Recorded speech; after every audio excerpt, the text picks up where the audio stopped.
Hey everyone, welcome. Not sure how many people are here, but welcome. I'll give a minute or two. Feel free to say hi in the chat. My name is Axel from Get Speaking English. Today we are going to check out education. We've been looking at education, vocabulary related to that topic on my social media channels. And so this week, next week, and the week after that, I'm going to be exploring this topic and talking about the B2 first and C1 advanced exam.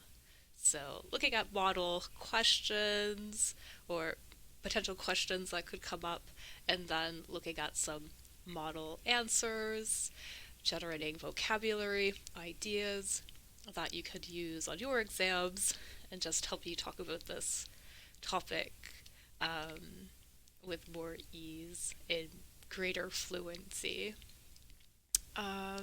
Yeah. So, as I said, this lesson is aimed at preparing students for the B2 first, C1 advanced exams from Cambridge. However, a lot of these words, a lot of these phrases are also going to be really helpful for your IELTS exam, for example, or any general English exam. And also just for those who want to reach an upper intermediate or an advanced level of English. So that's what we're here for. And like I said, today we're going to be focusing just on part one of those exams, and we're going to be looking at some vocabulary about education. So we're going to sort of brainstorm some topics or some subtopics that might come up when talking about education. We're going to maybe brainstorm some key vocabulary so we have some language for talking about it. Then we'll look at some maybe part one style questions, brainstorm some potential examples together, then maybe make a few model answers as well. So feel free to participate in the chat, write your answers as well so I can put everything together and compile lots of great notes so we can all learn from afterwards. And then at the end, we're going to check out some phrasal verbs as well. So those will be really great. Give you some ideas about phrasal verbs that you could use to talk about education. And then afterwards, as usual, I always share the notes on Discord. So if you don't know, I have a Discord server that you can drop in, and all of the group classes that I've been doing, I upload the notes there for them. And I will also share this video on YouTube as well. So maybe you're not watching this live, but you will see this afterwards. So you will be able to benefit from this lesson afterwards on YouTube as well. All right. So let's look here really quickly. All right. So let's brainstorm some subtopics that might come up when talking about education. So, if again, feel free to throw your answers out in the chat. I will throw in some ideas as well. So, I guess one of the first thing that pops into my mind is, curriculum, right? Usually when we're talking about education, we talk about curriculum as well, which is basically, what subjects are taught, within a subject and how they are taught, right? Potentially also, how it's assessed, right? So for example, if you were studying, say, a topic like algebra, for example, maybe as part of the curriculum, you would study certain formulas and you would have specific, sort of things that you would study under that topic. Or for English, for example, you would look at, different grammatical patterns and different verb tenses. All of that would be part of the curriculum that you would give your students. The students would do the work. So all of that would be kind of covered within that. Potentially also, technology might come up. How might students benefit from technology or could use technology uh, in education, right?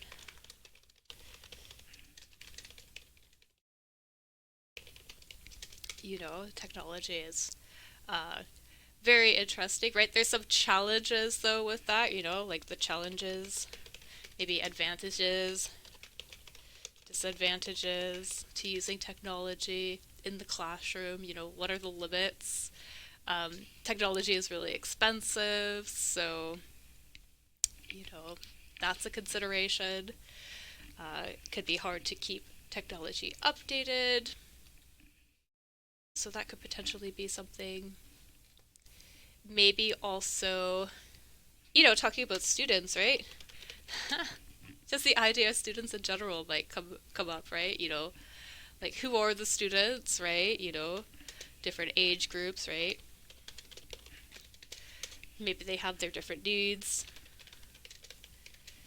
uh, different interests, right?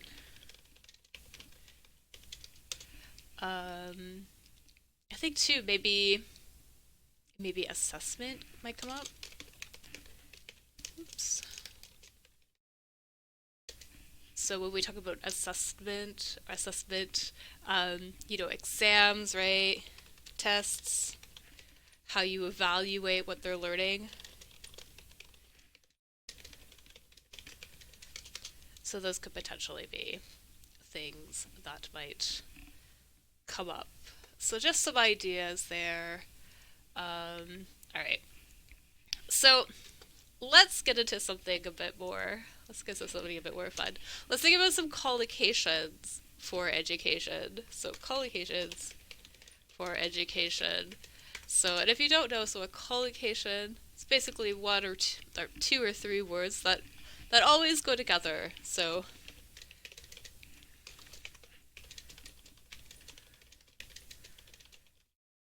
right. So, for example, in English, you might say, to miss the bus, for example, instead of, lose the bus, which you might say in some other languages. Or, we say to have breakfast instead of take breakfast, that sort of thing. Um, yeah, so let's think of some collocations with education. Um, and maybe let's consider this question. So, what was your high school like? So let's think of some maybe collocations and maybe use those collocations for some examples thinking about this question. So I suppose on one hand you could maybe, describe what the education was like, if it was good, it was bad, that sort of thing. So maybe describing, the quality of education. So what was your education like? Well, maybe it was, we might say that it was a decent education, so like a good education. So for example, right, okay, so what was your high school like? Well, I would say that, it provided me with a decent education. So if something was decent, it wasn't amazing, but it also wasn't too bad. It was sufficient, right? So anything, so a decent education, it was not too bad, but kind of in the middle, right? It's sufficient for what you want to do. You know, maybe we didn't have the best technology, but it covered all the basics.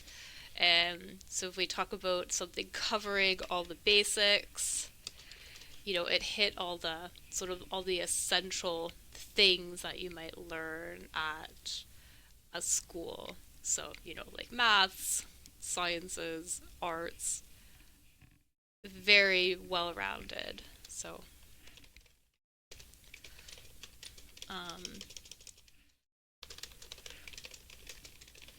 so that might be an idea. We might also describe an education as being like about being a high quality education, or some people might even just shorten that to be a quality education. So, and here, if you had a really, a high quality education, you know, you would have, you know, good skills development, good infrastructure, good equipment, good maybe educational materials and resources.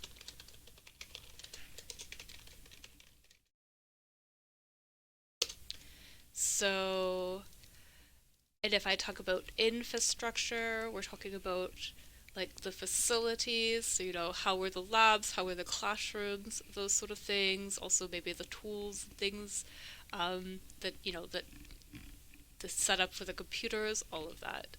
So um, maybe an example could be, my parents sent me to a private school, so I actually really received a pretty high quality education. Yeah.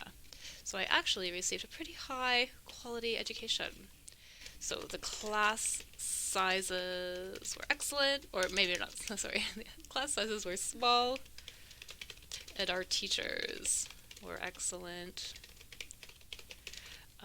Maybe we often put class trips to museums and art galleries. Yeah, so I would say this is a pretty good high quality education. So here in uh, Canada, the United States, so a private school is usually not funded by the government. Um, and parents would pay to go to those schools. So, so they would pay tuition. Tuition is the money that you would pay for a school.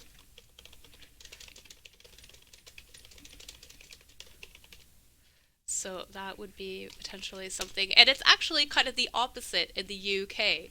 So in the UK, private schools refer to the state schools. And if you go to public school, those would be parents would pay the tuition and things like that. So it's a bit of a reverse thing. It's a bit of the opposite in the UK. But here private schools are kind of the better schools because they are not funded by the government. So you might receive a high quality education there. Like I said, class sizes. So how many students are in a class was small. Um, and if we talk about class trips, class trips or school trips, those might be little, maybe little day trips. Sometimes they're longer, but typically they're just day trips that you would take with a class to do some learning, outside of the classroom. So, for example, here to the museums, to art galleries, other places of interests. Yeah. So little opportunities to learn outside of the classroom with your school. Perfect. We might also hear people describe education as being like an all round or a general education. So, for example, if something is all around, kind of covers a variety of topics, and it's rather sort of balanced as well. We could also refer to this as well as just like a general education. So something that sort of covers all the basics again, right? Um, for example, we might say that, so going back to that question about the high school, you know, I would say that our school provided us with a good, general education. I It didn't really specialize in anything in particular. I had some friends who went to schools specializing, in arts or sciences, but mine was just a typical high school. So again, right, um, if you have sort of a general education, it's just covering those basics, but then if you go to a place that maybe specializes in something that's really focused on one area. So I know some people got an opportunity to go to schools, specializing in arts or in science, in literature, in drama. So those programs would focus more on those things, whereas a general education is much more well-rounded. So that might be something else we would say too, a well-rounded education.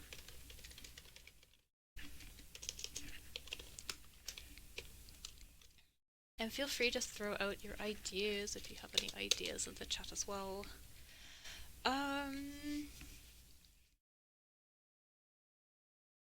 So let's talk about some other kinds of education as well, maybe. Because we've been talking about high school education, so a high school education. Those are usually for teenagers, right? And it's kind of the last step that you would do, the last step you would do before graduating high school. And then, of course, once you graduate, you go on to, post-secondary education or university, right?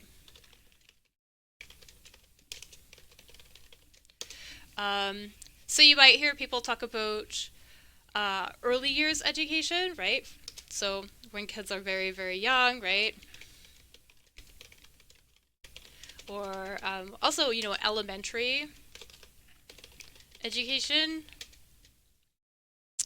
or primary as well, right?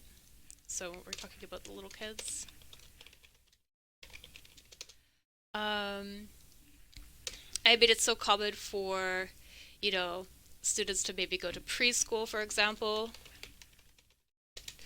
And so these are sort of so preschools are sort of the places that you would send little kids before they actually go to public school.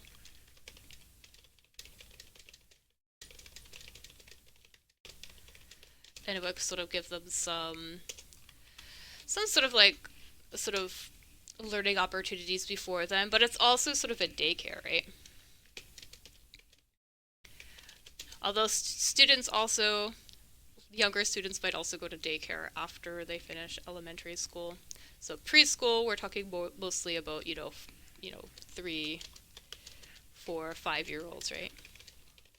Whereas daycare is more just for children that aren't old enough to be left at home on their own.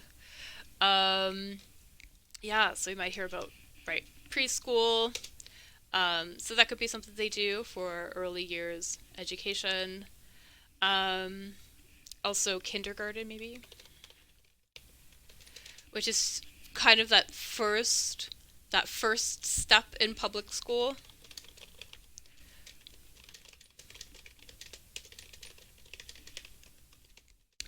I know I'm kind of giving very general, sort of vague ideas, but because the education system changes from place to place, right? So I know it's a little hard to say specifically what it is, but usually kindergarten is for, 4-year-old, 5-year-olds, 6-year-olds, and it's usually that first year or those first 2 years when children enter into the public school system. So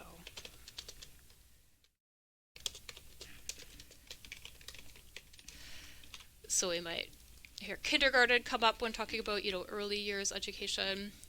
Um, and so elementary school or elementary education.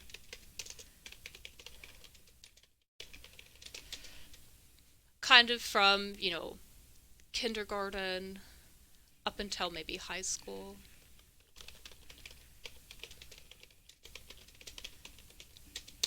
So kind of a range when kids are sort of younger, right? Um, and so those are sort of things that might come up when talking about education for, for younger kids, right? Um, when kids get a little bit older, right? We might start talking about like secondary or, middle school education, right?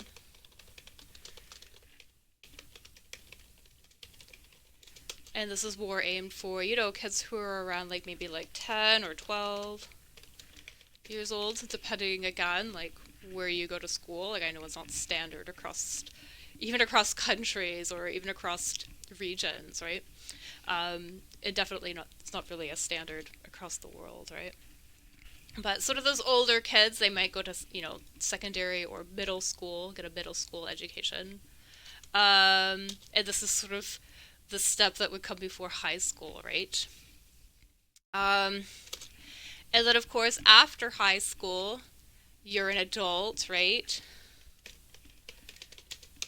So, when talking about education for adults, you might hear continuing education. So that might come up. And so continuing education is usually is when we talk about education for adults after they've left maybe a formal educational system. So for adults, so for adults who have left a formal education system. So for example, it doesn't include university programs, right?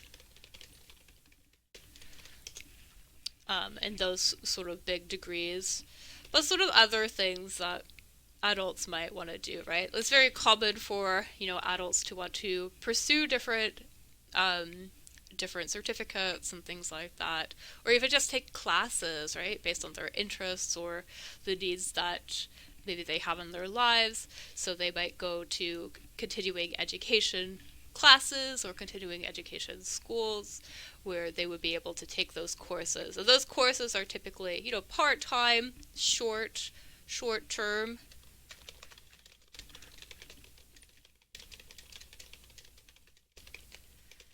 And just give, adults an opportunity to learn a little bit while they are working and doing everything they need to do in their busy lives. So that might be a thing. Of course, sort of the most standard or more common thing for students to do after they've left high school would be obviously to go to university or go to a college, right? So, get a university education, right? So for example, pursuing your undergraduate bachelor's, things like that. So maybe get a university education or get a college education.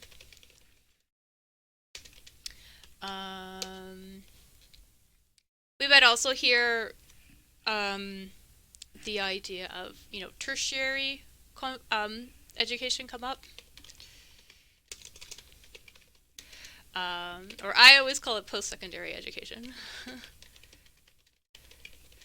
But those refer to like all of those programs that come after high school.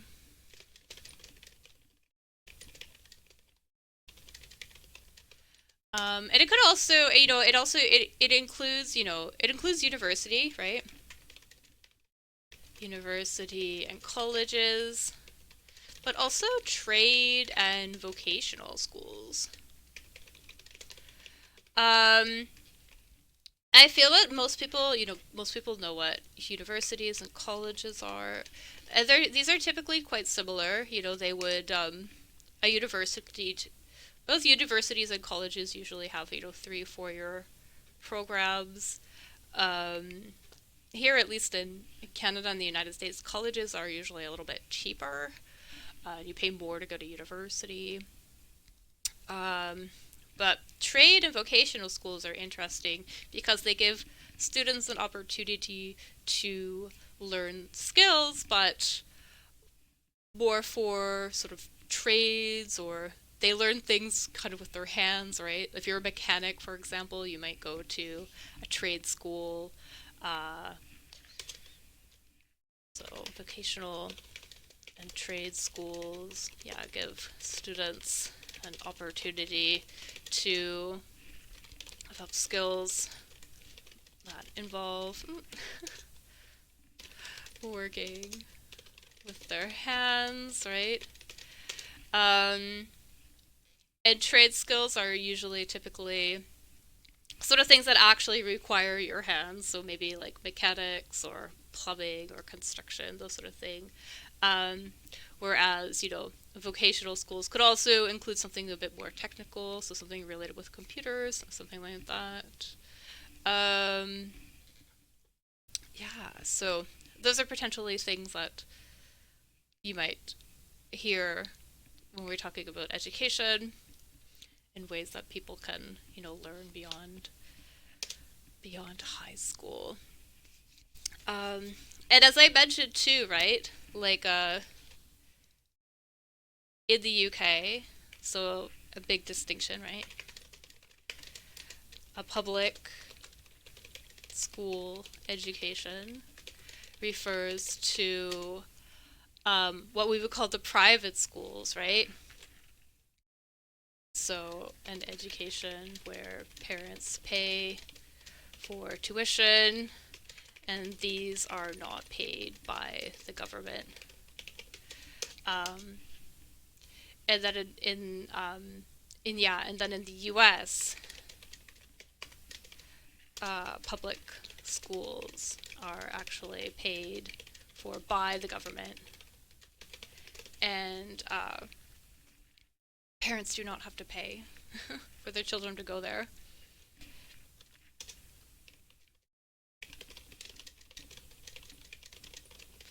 Yeah, so bit of a difference there.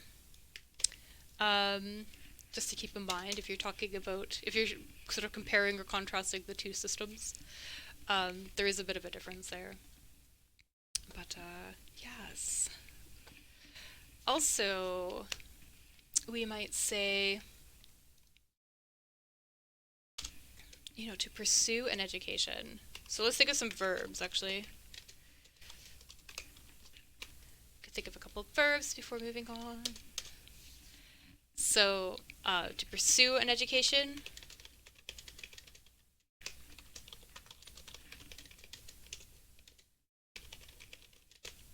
So basically, when you would go through the process of, completing the courses and everything you need in order to get a degree or something like that, or maybe even take steps towards getting that degree. Um, right? So, and we might also say that you would, pursue a degree, for example. Like also you could pursue,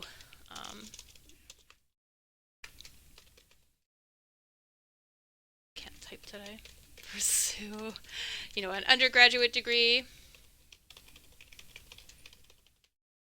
So an undergraduate degree or a bachelor's degree. Um, and we hear about, an undergraduate degree. So those sort of those three, depends where you are, but 3 or 4 year programs that you would get. And then you would have to complete that before going on to do your master's degree. And of course, the master's degree is a little bit more specialized, right? So, and it's usually an additional 2 years on top of the undergraduate degree. Um, You may also pursue your PhD, right?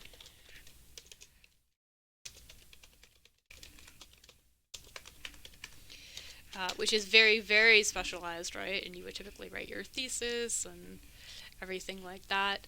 And that's sort of very, very specialized, right? Um, yeah, so if we were to undertake any of these programs, right, we might say that you would pursue these, these programs, right? So he really, I dream one day, I dream someday of pursuing a degree in, I don't know, mathematics. That could be something. But there you go. So pursue a degree or pursue, an education under this field. We could also pursue a career, right, and pursue other things as well. Basically taking the steps needed to go out and, get that degree or get that job or sort of achieve those goals that we want to do. We also just talk about just, to get an education, right? Which of course is kind of an idiomatic way to say to receive an education, right? So, in some places it may be hard for adults to get an education. So, we must support them however we can. So here, to get an education, and I know get has lots of different idiomatic meanings, but here to get an education just means to receive an education. So we might talk about that. Also, too, a couple other verbs that might come up when we're talking about, if you've maybe finished an education, so we might say to finish, an education, or complete an education. You could also finish your degree, right? Finish your program.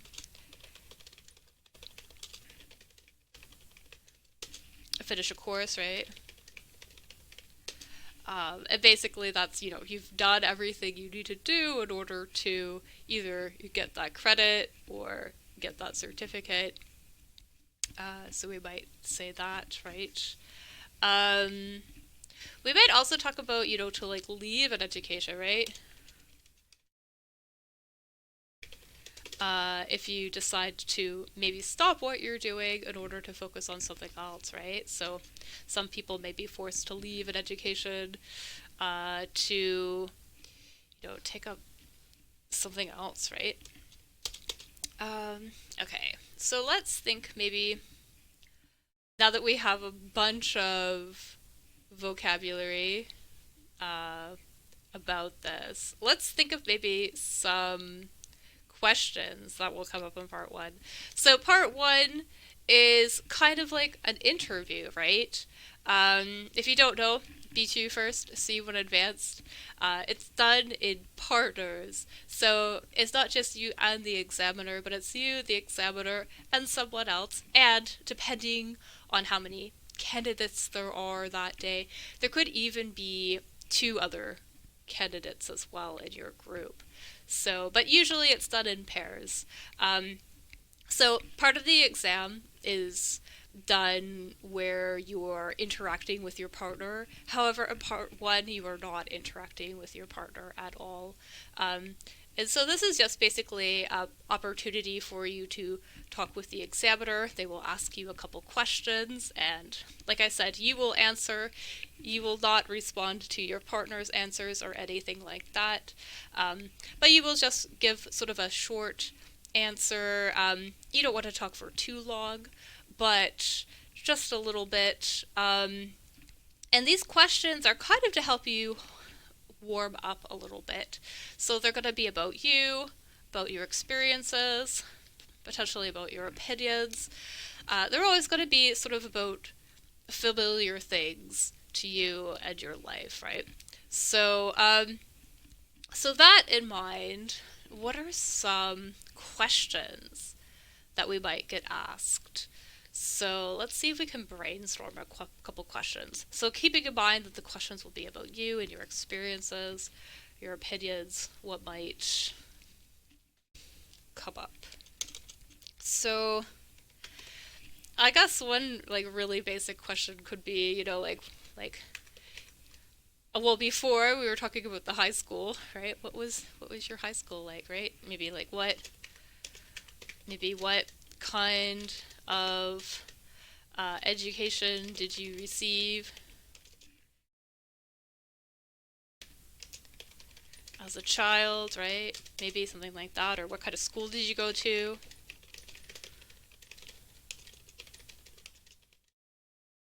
Did you go to university, right? And if so, what was that like? If not, what would you have liked to do, right? So something like that, maybe. Um, maybe, what was your favorite subject in school, or what were your favorite subjects in school, right? Maybe something like that. And of course, and why, right? We always want to elaborate a little bit, right? That might be something like that. Maybe, what was the most important thing you learned, right?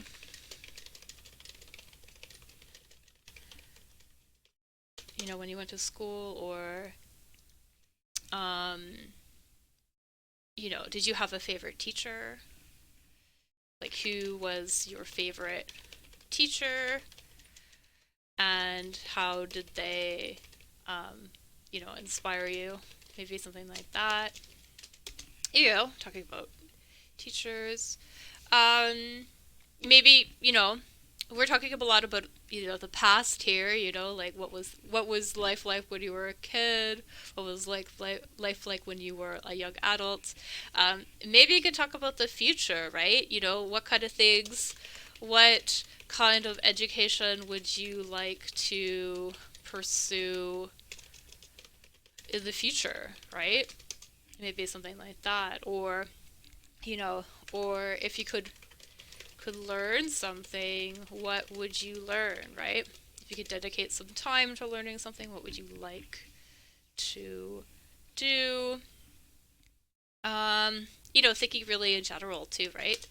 Maybe what maybe you just get asked just your opinion about things, right? Like, for example, what are some qualities of a good teacher? What does it take to be a good teacher? What do you think about that, right? Or maybe, um, how do you think technology has changed education, right? And maybe something like that, pros and cons. So, a couple different things that we could think of. So, like I said, right, at this point, we're not going to be speaking with our partner or anything like that, but you should elaborate a little bit on your answer. I always like to recommend when we are doing our answers to sort of take this approach. So, when answering, I always suggest, answering the question directly, then expand a bit, basically give a reason, say why it is that you said, right? Like, why did you give the answer that you gave? Um, and then also, if you have time, and you may or may not have time on this part of the exam, it's really going to depend on, how fluent you are, how quickly you speak, right? We cannot spend too long answering on this part of the exam. But if you do have time, right, give an example. And if we use sort of this sort of approach, helps keep our answers on topic, helps us stay focused. Some students make the mistake of they just try to think about as many different things they know about when answering a question. If we use an approach like this instead, though, our answers are a little bit more cohesive, easier to follow, which just can help us because we are being judged on those sort of details. Right. And like I said too, right, answer the question directly so we are getting the information so it's clear that we understood the question. So let's maybe think of a couple ways that we could talk about this. So let's talk about um, maybe one of these. What were your favorite subjects in school or why? So let's maybe brainstorm this. And feel free to add your own idea in the chat, your own example model answer in the chat. We'll throw it up in here. But let's talk about this. What was your favorite subject in school and why? So let's think for a second. So again, right, sort of giving this idea, maybe we could say, I don't even know. Well, when I went to school, I really loved music. So when I went to school, I really loved music. It was the subject, or maybe, wait. So when I went to school, I really loved music. I played in all the bands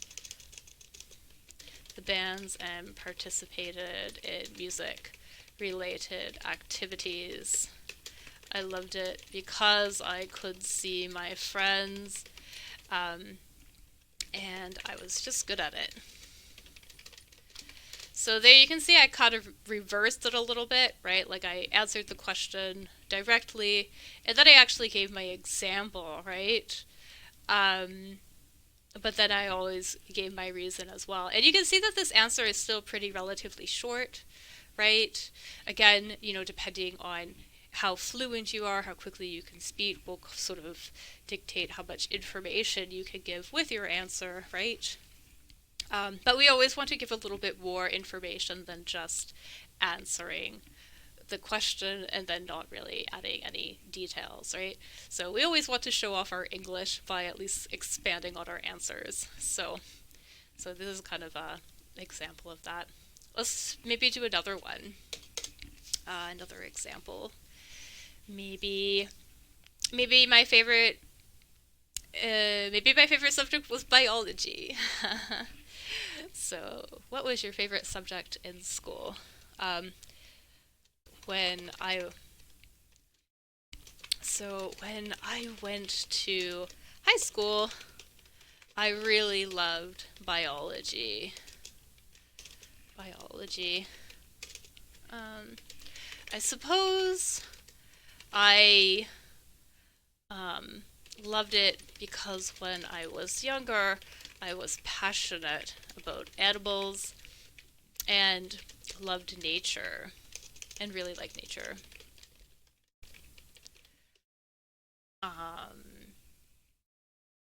So I took biology for several years and I always had really great marks in the class. Yeah, so there we go. So here again, we've answered the question directly, right? So when I went to school, I really loved biology. Then I gave a bit of a reason. You can see here I wasn't quite sure what to say, right? So I'm kind of speculating a bit as to what my reason was. So I suppose I loved it because when I was younger, I was really passionate about animals and I really liked nature. So I took biology for several years and, I had really great marks in the class. So I really excelled at that class. So it was a good fit for me. So maybe something like that. And again, feel free to add your ideas in the chat as well. Let's see if we can think of one more. What was your favorite subject in school and why? Maybe also, well, I loved drama. Or maybe I loved English class. Well, I loved English class because I always read books as a child and I was really passionate. And I'm really passionate about writing. It was always a favorite. It's always been a favorite hobby of mine. So this is nice because using the present perfect here indicates that it's still something that I do today, right? So showing off our tenses here a little bit. Yeah. So I took a lot of English classes in both middle school and high school, and I really um, tried to develop my skills as a writer during these classes. Yeah. So again, right, we've answered the question directly, right? So I loved English class. Here I gave my reason because I always read books as a child and I was really passionate about writing. And then I added in this little detail that it's something that I still do today, little opportunity to show off our grammar. So it's always been a favorite hobby of mine. And then our kind of our example. So I took a lot of English classes in both middle school and high school, and I really tried to develop my skills as a writer during those classes. So yeah, so not too bad. Um, yeah. All right. So let's look just a couple of phrasal verbs because I know I promised a couple phrasal verbs before this is over. So here's a couple, and let's look at some examples together. We'll think of some examples. So first up, to drop out of something, which basically means to leave school or, your course before you've finished it, right? So, for example, some people may choose to drop out of school for a variety of reasons. Some may choose to do it because the course is too hard. Others may need to work instead in order to support their families. Right? So you drop out, you voluntarily choose not to continue before you have completed the course. And like I said, there's lots of reasons that you might need to drop out. For work, money issues, something happened, right? So this is a very common thing that we might hear when talking about education. Another one, to catch up on something. So if you've missed a lot of classes, for example, then you might have to work extra hard to sort of get yourself to the same level as everyone else, right? So, for example, it can be hard when students miss a lot of time, right? They risk falling behind and may need to work extra hard to catch up on everything they've missed. So that could be, right? So here's actually a couple great words in here. So it can be hard when students miss a lot of time. They risk falling behind. So if you fall behind, that means that you are not you are not on the same level as, say, your peers or your other classmates, right?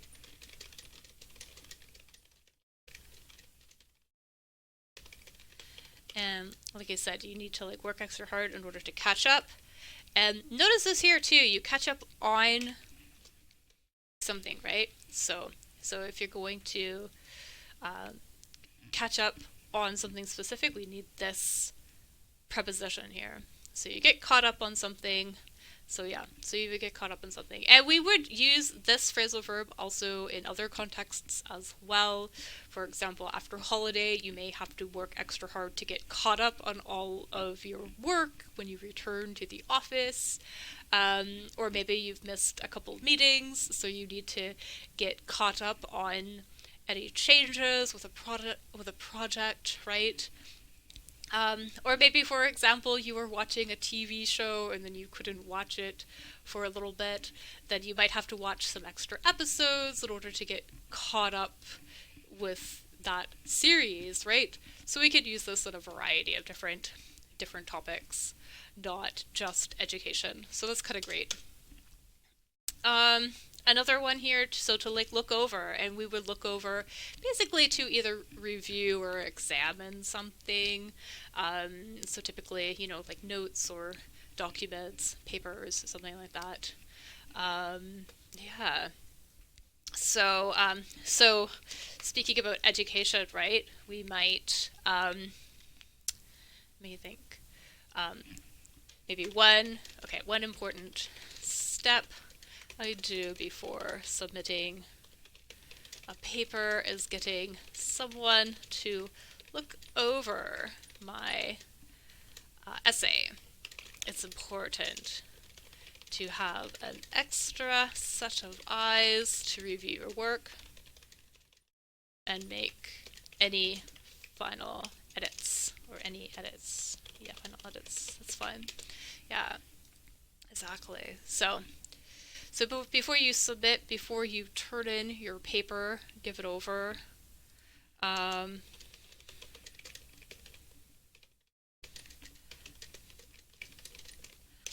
to give it to your prof, right, or the teacher.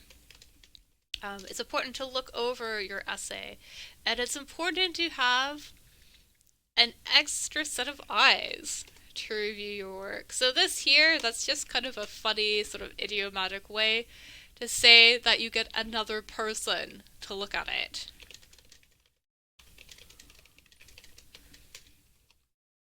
So that's okay. Yeah, so to have an extra set of eyes, look at your work, just to get another person to look it over. And like I said, to review your work and to make any final edits. And so an edit here, we're just talking about, changes that you might need to make. Usually like changes to like a written document or something.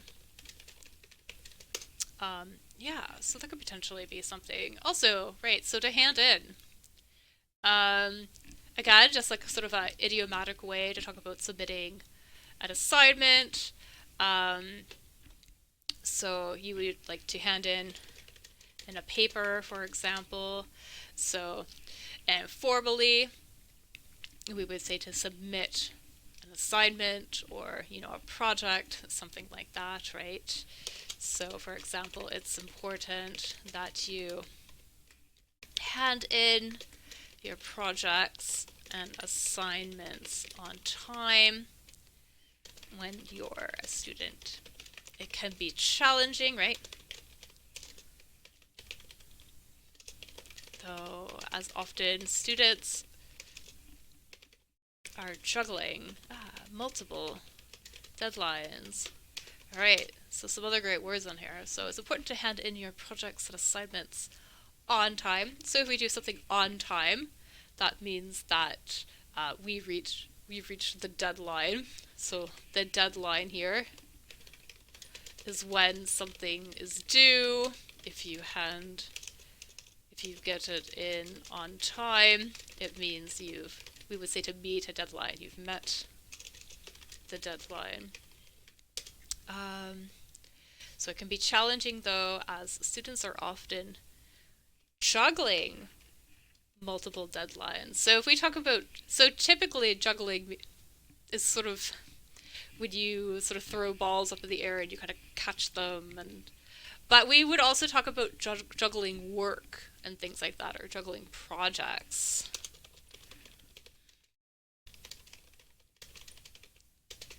So that just like basically means when you have a lot of work or assignments that require your attention all at the same time. So, and again, like this is one that you might that we could also use in other contexts as well, right? So if you like working, it's common to always have maybe multiple clients, multiple projects, multiple assignments that you are also juggling at the same time.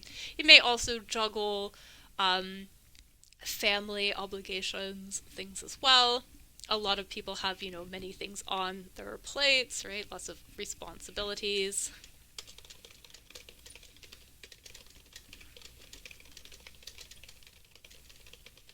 Yeah, so if you have a lot of things to juggle, a lot on your plate, that could be really challenging, right? Exactly.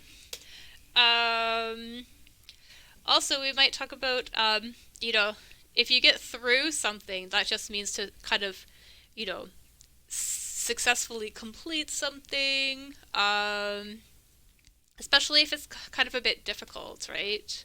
Um, for example, so some exams are really hard and they can be challenging to get through. Students need to often balance their studying time with the time spent with their families or at work, right? They also need to find some time to take breaks, right? So it can be really so all of this together can be a really challenging time to get through, right? To come out on the other side, basically, right? Um, yeah, like I said, right? So students often need to balance their time, so sort of be able to look at multiple things equally, find time for everything, right? So they need to do that. And of course, it's also really important that we have some self care, right? Take some breaks. And then a last great little phrasal verb here to brush up on something, right? And so that's when you maybe have to refresh your knowledge or your your knowledge about something, or maybe a skill, right? In a particular area. Particularly if you studied something in the past and then maybe you were away from it for a while and then you started to forget it a bit. So you might need to brush up just to refresh, put it back into the forefront of your mind so you could remember it better. So, for example, maybe, one thing uh, so one thing is that you tend to forget things you've studied over time. So, for example, if you had studied a foreign language in your youth, you may need to brush up on the vocabulary before traveling to a country where it's spoken. Right. Yeah, exactly. So here you can see we studied the foreign language when we were really younger. Maybe we didn't use it for a while. And then we would want to, brush up on the vocabulary or the concepts, maybe the grammar, right, before going to a place where it's spoken. So refresh our minds about how it's done, everything like that. Jog our memories a little bit so we could use it again or we can remember it again. All right, perfect. Okay, so that is gonna be it for this. I'd like to thank everyone so much for coming out. It's always a pleasure, as always. Of course, if you want more opportunities to get speaking English, I have multiple, Telegram, Instagram. There's Facebook as well. Lots of different things to do on social media, and things for both intermediate level students, advanced level students. I also have a number of just community events coming up, so just a reminder. So today we've done part 1, but next week I'm planning on doing part 2, so we're going to check that out. So look at some part 2 style questions and we will talk about that task. And then May 24th I'm going to be doing part 3. The week after that, I'm actually going to be taking a break from posting because I tend to post a lot. But then I will be back on schedule for a new topic the following month. We also do free reading classes where we check out an article together, have a bit of a discussion, review the vocabulary, things like that. Those happen on Saturdays at 1600 UTC. The one that is coming up this weekend is a harder article, so a bit more advanced vocabulary and concepts, harder questions in that discussion, and then after that is going to be an intermediate and easier article. But you're more than welcome to come and check out any of those. These happen on Zoom. They're not on Facebook. They happen on Zoom. You just have to go here to this website, Calendly, and sign up. You'll get the call-in information about how to join there.